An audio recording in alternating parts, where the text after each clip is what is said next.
নমস্কাৰ বন্ধু বান্ধৱীসকল স্বাগতম জনাইছোঁ নিমাত ষ্টাডি পইণ্ট চেনেলটোলৈ। আজি আমি আলোচনা কৰিম উচ্চতৰ মাধ্যমিক দ্বিতীয় বাৰ্ষিকৰ অসমীয়া পাঠ্যপুথিৰ পদ্যৰ ৭ নম্বৰ অধ্যায়, যিটো অধ্যায়ৰ নাম হৈছে উভতি নহাৰ কবিতা। এই উভতি নহাৰ কবিতাৰ আজি আমি সকলোবোৰ পাঠভিত্তিক প্ৰশ্নোত্তৰ আলোচনা কৰিম। পোনপ্ৰথমে আমি আলোচনা কৰিম অতি চমু প্ৰশ্নোত্তৰ, যাৰ মূল্যাংক 1। প্ৰথম প্ৰশ্নটো হৈছে, উভতি নহাৰ কবিতা পাঠটি ক'ৰ পৰা সংগ্ৰহ কৰা হৈছে? উত্তৰ, উভতি নহাৰ কবিতা পাঠটি নৱকান্ত বৰুৱাৰ দলঙত তামিঘৰা নামৰ কাব্য সংকলনৰ পৰা সংগ্ৰহ কৰা হৈছে। ২ নম্বৰ প্ৰশ্ন, কোনখন পুথিৰ বাবে নৱকান্ত বৰুৱাই সাহিত্য অকাডেমি বঁটা লাভ কৰিছিল? উত্তৰ, ককাইদেউতাৰ হাড় পুথিখনৰ বা উপন্যাসখনৰ বাবে নৱকান্ত বৰুৱাই সাহিত্য অকাডেমি বঁটা লাভ কৰিছিল। ৩ নম্বৰ প্ৰশ্ন, ৰোমান্টিক কবিতা আৰু আধুনিক কবিতাৰ এটা পাৰ্থক্য লিখা। উত্তৰ, ৰোমান্টিক কবিয়ে পুনৰ জন্মত বিশ্বাস কৰে, কিন্তু আধুনিক কবিসকল বাস্তৱবাদী। তেওঁলোকৰ মতে এবাৰ জন্ম লৈ পৃথিৱীৰ পৰা গুচি যোৱাৰ পিছত এই পৃথিৱীলৈ পুনৰাই আহিব নোৱাৰে। ৪ নম্বৰ প্ৰশ্ন, উভতি নহাৰ কবিতা কোন শ্ৰেণীৰ কবিতা? উত্তৰ, উভতি নহাৰ কবিতা আধুনিক যুগৰ এক বাস্তৱবাদী দাৰ্শনিক কবিতা। ৫ নম্বৰ প্ৰশ্ন, তামিঘৰা শব্দটিৰ অৰ্থ লিখা। তামিঘৰা শব্দটিৰ অৰ্থ হ'ল তম্বু। চমু প্ৰশ্নৰ উত্তৰ, যাৰ মূল্যাংক ২ অথবা ৩। ১ নম্বৰ প্ৰশ্ন, নৱকান্ত বৰুৱাৰ ৩খন কবিতা পুথিৰ নাম লিখা। উত্তৰ, নৱকান্ত বৰুৱাৰ ৩খন কবিতা পুথি হ'ল হে অৰণ্য, হে মহানগৰ, এটি দুটি, ১১টি তৰা আৰু ৰাৱণ। ২ নম্বৰ প্ৰশ্ন, নৱকান্ত বৰুৱাই ৰচনা কৰা ২খন উপন্যাসৰ নাম লিখা। নৱকান্ত বৰুৱাই ৰচনা কৰা ২খন উপন্যাস হ'ল কপিলীপৰীয়া সাধু আৰু ককাইদেউতাৰ হাড়। নৱকান্ত বৰুৱাই শিশু আৰু ছেমনীয়াৰ উপযোগীকৈ ৰচনা কৰা ২খন গ্ৰন্থৰ নাম লিখা। নৱকান্ত বৰুৱাই শিশু আৰু ছেমনীয়াৰ উপযোগীকৈ ৰচনা কৰা ২খন গ্ৰন্থ হ'ল আখৰৰ জখলা আৰু শিয়ালি পালেগৈ ৰতনপুৰ। ৪ নম্বৰ প্ৰশ্ন, কবিৰ বাবে জীয়াই থকাৰ মন্ত্ৰ কি? জীয়াই থকাৰ ধেমালিটো কবিয়ে কেইবাৰ খেলিছে? উত্তৰ, কবিৰ বাবে জীয়াই থকাৰ মন্ত্ৰ হ'ল যন্ত্ৰণা। জীয়াই থকাৰ ধেমালিটো কবিয়ে এবাৰেই খেলিছে। ৫ নম্বৰ প্ৰশ্ন, কবিৰ মতে পৃথিৱীলৈ নতুন মানুহ আহিলে কি পৰিৱৰ্তন হ'ব? উত্তৰ, কবিৰ মতে পৃথিৱীলৈ নতুন মানুহ আহিলে নানা পৰিৱৰ্তন হ'ব। তেওঁলোকৰ কাম কাজত নতুন চিন্তাধাৰা, নতুন দিন আৰু নতুন ধ্যান ধাৰণাৰ প্ৰকাশ ঘটিব। তেতিয়া কবিৰ দৰে পুৰণা মানুহৰ কোনো চিন নাথাকিব।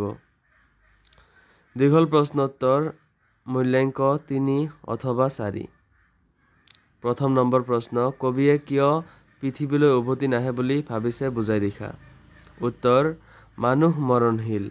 প্ৰত্যেকৰে এবাৰেই জন্ম হয় আৰু এবাৰেই মৃত্যু হয়। মৃত্যুৰ পিছত কোনোৱেই পুনৰ পৃথিৱীলৈ আহিব নোৱাৰে।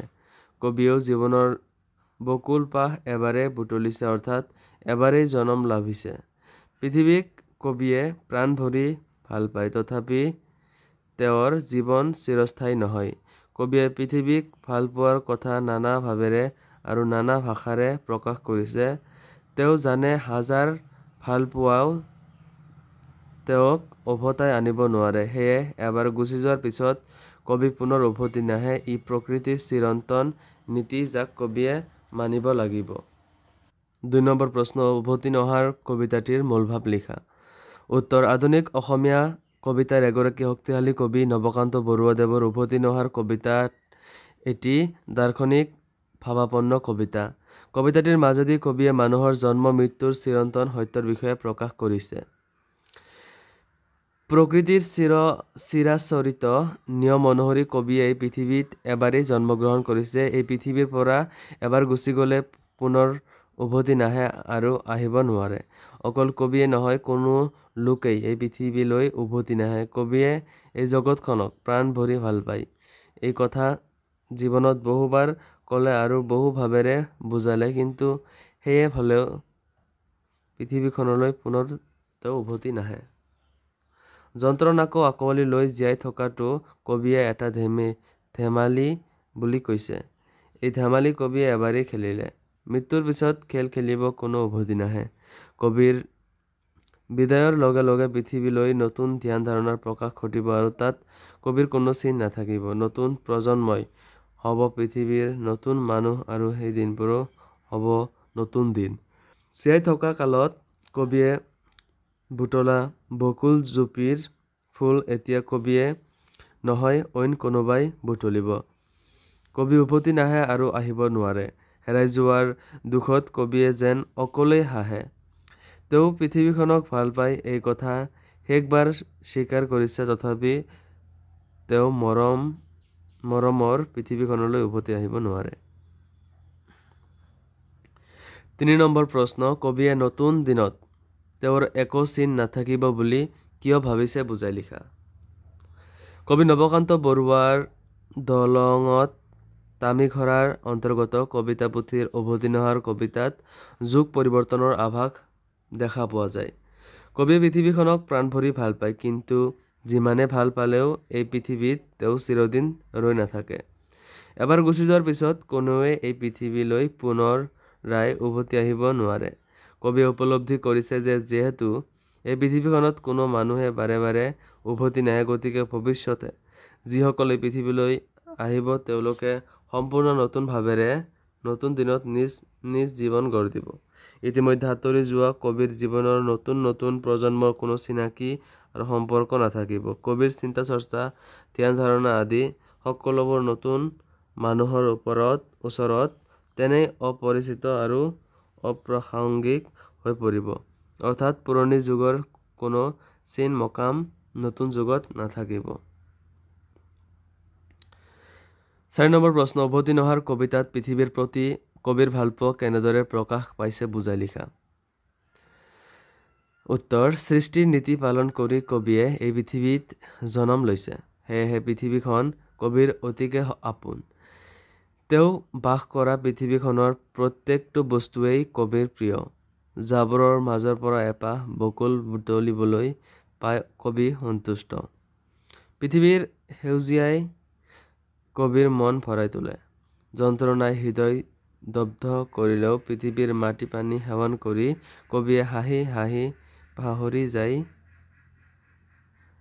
পৃথিৱীৰ ৰূপ বশ গন্ধ স্পৰ্শৰ আৱেশত কবিয়ে জীৱনক আঁকোৱালি লয়। পৃথিৱীখনক তেওঁ প্ৰাণ ভৰি ভাল পায়। কবিতাটোত তাৰ প্ৰকাশ দেখা পোৱা যায় এনেদৰে।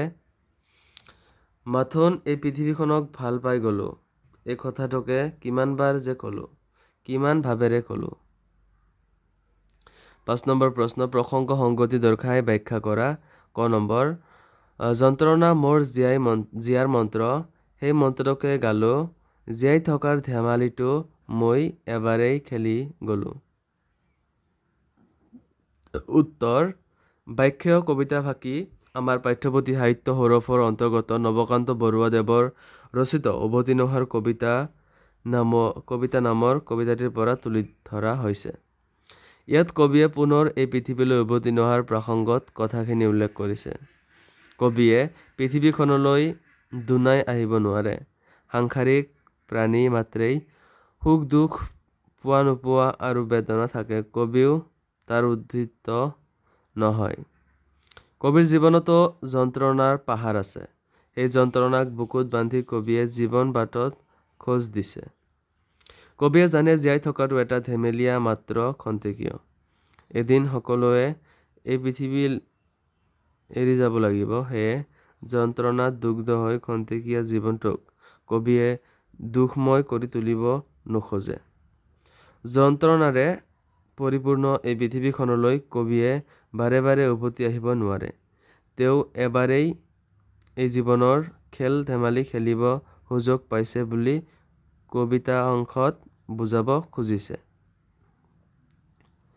খ নম্বৰ প্ৰশ্ন, কোনোবা আহিব মোৰ দৰে কোনোদিনা।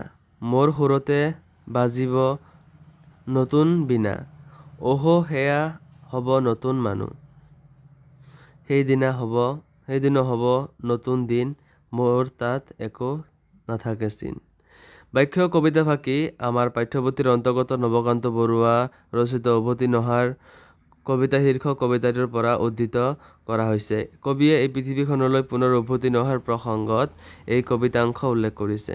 প্ৰকৃতিৰ নিয়ম অনুসৰি কবিয়ে এই পৃথিৱীখনত জন্ম গ্ৰহণ কৰিছে। পৃথিৱীখনক ভাল পাই বাবে কবিয়ে দুখ যন্ত্ৰণা পাহৰি হাঁহি জীৱন অতিবাহিত কৰিছে। কিন্তু কবি বাস্তৱত বিশ্বাসী এই পৃথিৱীৰ পৰা এদিন যাব লাগিব এই কথা মৰ্মে তেওঁ উপলব্ধি কৰে। সংসাৰত তেওঁ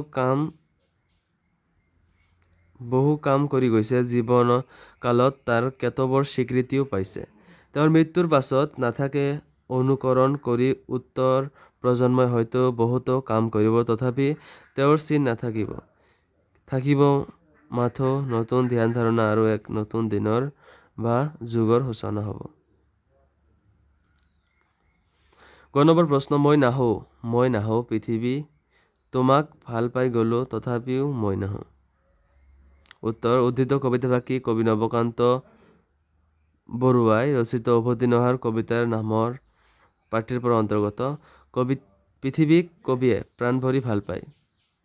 পৃথিৱীক ভাল পোৱাৰ কথা তেওঁ বিভিন্ন ভাৱ আৰু ভাষাৰে প্ৰকাশ কৰিছে। যন্ত্ৰণা কবিৰ জীৱন মন্ত্ৰ।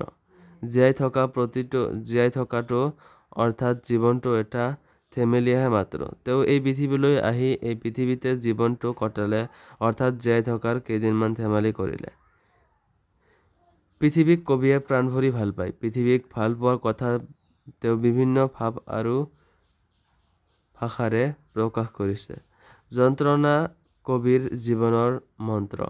জীয়াই থকাটো অৰ্থাৎ জীৱনটো এটা ধেমেলীয়াহে মাত্ৰ।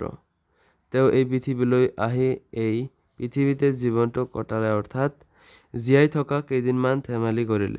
জীৱনৰ বকুল পাশ কবিয়ে এই পৃথিৱীতেই বুটলিছে।